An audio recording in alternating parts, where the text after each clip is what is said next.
तर आज आपण हे मस्त असे टम्म फुगणारे, तेलकट न होणारे, मौसूत राहणारे आणि छान खुसखुशीत होणारे भोपळ्याचे घारगे कसे बनवायचे हे बघणार आहोत। पण भोपळ्याचे घारगे बनवायचे म्हटले की त्यासाठी भोपळा किसावा लागतो, तो गुळासोबत शिजवावा लागतो आणि किसताना त्याची साल काढणं हे काम मात्र मोठं कठीण वाटतं। त्यामुळे आज आपण यापैकी काहीही न करता एक खास ट्रिक वापरून हे मस्त असे खुसखुशीत भोपळ्याचे घारगे बनवून तयार केलेले आहेत। या पद्धतीने जर का तुम्ही घारगे बनवले तर मला खात्री आहे नक्कीच जुनी पद्धत विसरून जाल आणि पहिल्यांदा जरी बनवत असाल तरी देखील अगदी परफेक्ट खुसखुशीत घारगे बनवून तयार कराल। चला तर मग पटकन आजच्या रेसिपीला सुरुवात करूयात।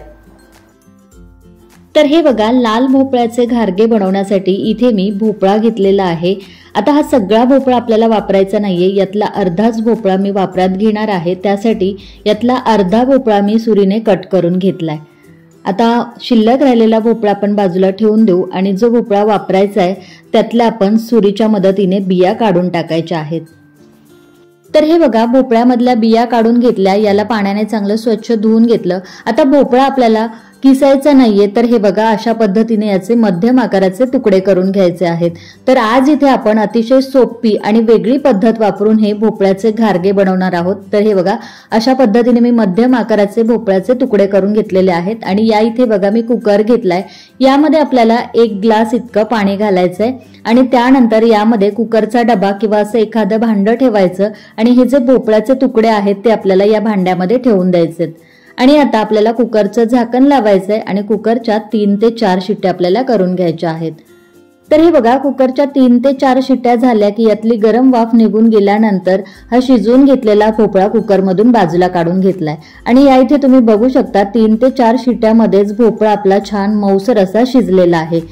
आता भोपळ्याचा गर आपल्याला सालीपासून वेगळा करून घ्यायचा आहे। तर हे बघा, व्हिडिओमध्ये दाखवल्याप्रमाणे सुरीच्या मदतीने भोपळ्याचा गर मी असा सालीपासून वेगळा करून घेतलेला आहे। भोपळा व्यवस्थित शिजलाय त्यामुळे बघा भोपळ्याचा गर अगदी सहज सालीपासून वेगळा झालाय। भोपळा शिजून घ्यायच्या अगोदर जेव्हा आपण भोपळ्याची साल काढायला जातो तेव्हा ती सहज निघत नाही आणि त्याचबरोबर बराचसा भोपळ्याचा गर सुद्धा सालीसोबत वाया जातो। त्यामुळे बघा असा भोपळा शिजून घेतला की भोपळ्याची साल काढणं अगदी सोपं जातं आणि वेळ सुद्धा फार लागत नाही। तर हे बघा, भोपळा अगदी व्यवस्थित शिजलेला आहे। आता याला एखाद्या काटेरी चमच्याच्या मदतीने किंवा स्मॅशरने छान असं याला स्मॅश करून घ्यायचंय। भोपळा व्यवस्थित शिजल्यामुळे अगदी सहज आणि पटकन तो स्मॅश होतो। तर हे बघा, भोपळ्याचा गर मी छान असा स्मॅश करून घेतलाय। यामध्ये भोपळ्याचे तुकडे वगैरे अजिबात शिल्लक राहिलेले नाहीयेत। आता यामध्ये आपल्याला घालायचंय गूळ। तर इथे मी पाऊण कप इतका बारीक चिरलेला गूळ घेतलेला आहे, याऐवजी तुम्ही किसून सुद्धा घेऊ शकता। आता हा भोपळ्याचा गर कपाने मोजला तर 1 कपभर इतका आहे, त्यामुळे मी पाऊण कप इतका किसलेला किंवा बारीक चिरून घेतलेला गूळ घातलेला आहे। तुम्हाला जर घारगे आणखीन गोड हवे असतील तर तुम्ही पाऊण कप ऐवजी 1 कप इतका बारीक किसलेला गूळ यामध्ये घालू शकता। तर हा भोपळ्याचा गर गरम असतानाच यामध्ये आपल्याला किसलेला गूळ घालायचा आहे आणि मिक्स करून घ्यायचा, म्हणजे मग तो पटकन यामध्ये विरघळला जातो। तर हे बघा, थोड्या वेळासाठी मी यावरती झाकण ठेवणार आहे।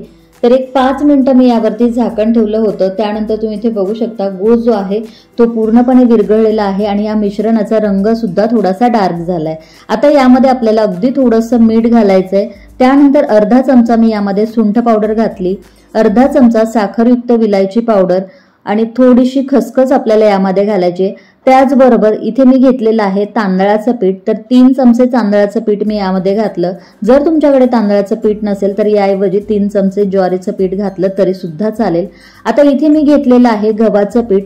सुरुवातीला 2 कप गव्हाचं पीठ मी यामध्ये घालणार आहे। खूप जास्त पीठ एका वेळेला घालायचं नाहीये, थोडं थोडं पीठ आपल्याला या मिश्रणामध्ये घालायचंय आणि अंदाज घेत आपल्याला घट्टसर याचा गोळा मळून घ्यायचा आहे। तर हे बघा, इथे मी छान असं घट्टसर पीठ मळून घेतलेलं आहे। गूळ आणि भोपळ्याचा जो गर होता याचं जे मिश्रण आपण तयार केलेलं होतं त्यामध्ये मी 2 कप इतकं गव्हाचं पीठ घातलं आणि मस्त असा मऊसूत घट्टसर असा गोळा मळून घेतलेला आहे। आता एवढ्या प्रमाणात पीठ मळण्याकरता मला 2 कप इतकं गव्हाचं पीठ लागलेलं आहे। तुम्हाला थोडंफार कमी किंवा जास्त लागू शकतं। आता हे मळून घेतलेलं पीठ आपल्याला खूप जास्त वेळ असंच भिजत ठेवायचं नाही, कारण यामध्ये भोपळा आणि गूळ असल्यामुळे हे पीठ भिजल्यानंतर सैलसर होऊ शकतं, त्यामुळे लगेचच आपल्याला याचे घारगे बनवायला घ्यायचे। तर हे बघा, या पिठापैकी लिंबा एवढा पिठाचा गोळा घेऊन अशा पद्धतीने याचे छोटे छोटे गोळे तयार करून घ्यायचे आहेत, ज्याप्रमाणे आपण पुरीसाठी करतो तसे। तर मी एकदाच 5 ते 6 गोळे तयार करून घेणार आहे आणि 5 ते 6 घारगे तुम्हाला एकाच वेळेला मी बनवून तळून दाखवते। आता घारगे लाटण्यासाठी आपल्याला कोरड्या पिठाचा वापर करायचा नाहीये, कारण घारगे तेलामध्ये तळण्याकरता सोडल्यानंतर कोरडं पीठ तेलामध्ये पसरतं आणि तेल खराब होतं। हवं तर तुम्ही थोडंसं याला तेल लावून तेलावरती ते लाटून घेऊ शकता। तर हे बघा, पीठ अगदी व्यवस्थित मळून घेतलेलं असल्यामुळे घारगे छान लाटता येतात आणि पटपट लाटले जात आहेत। आणि इथे तुम्ही बघू शकता, खूप जास्त जाड नाही किंवा अगदीच पातळ नाही, तर असे मध्यम जाडीचे हे घारगे आपल्याला लाटून घ्यायचे आहेत। तर अशाच पद्धतीने आपण 5-6 घारगे एकदाच लाटून घेऊ आणि मग मी तुम्हाला ते तळून दाखवते।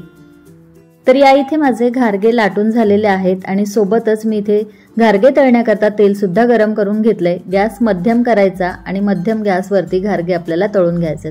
तर घारगा तेलामध्ये घातल्याबरोबरच याला पलटी करायची घाई न करता झाऱ्याच्या मदतीने व्हिडिओमध्ये दाखवल्याप्रमाणे यावरती अशा पद्धतीने तेल उडवत राहायचंय, म्हणजे तुम्ही इथे बघू शकता घारगे असे मस्त टम्म फुगतात।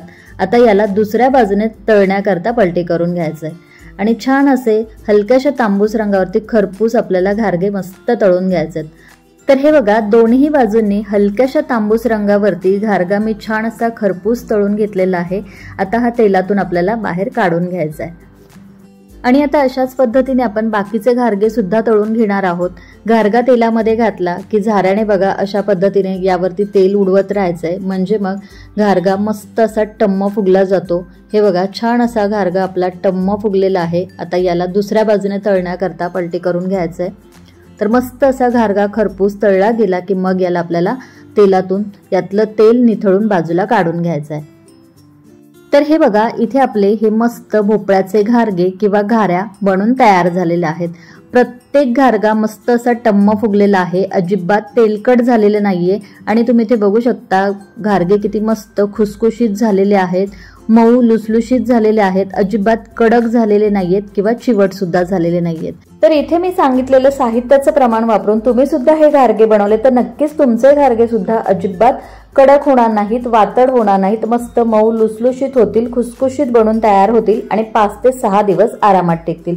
नक्की करून बघा आणि व्हिडिओ आवडला तर व्हिडिओला लाईक करायला विसरू नका। पुन्हा भेटूया अशाच एका छानशा रेसिपी सोबत, तोपर्यंत धन्यवाद।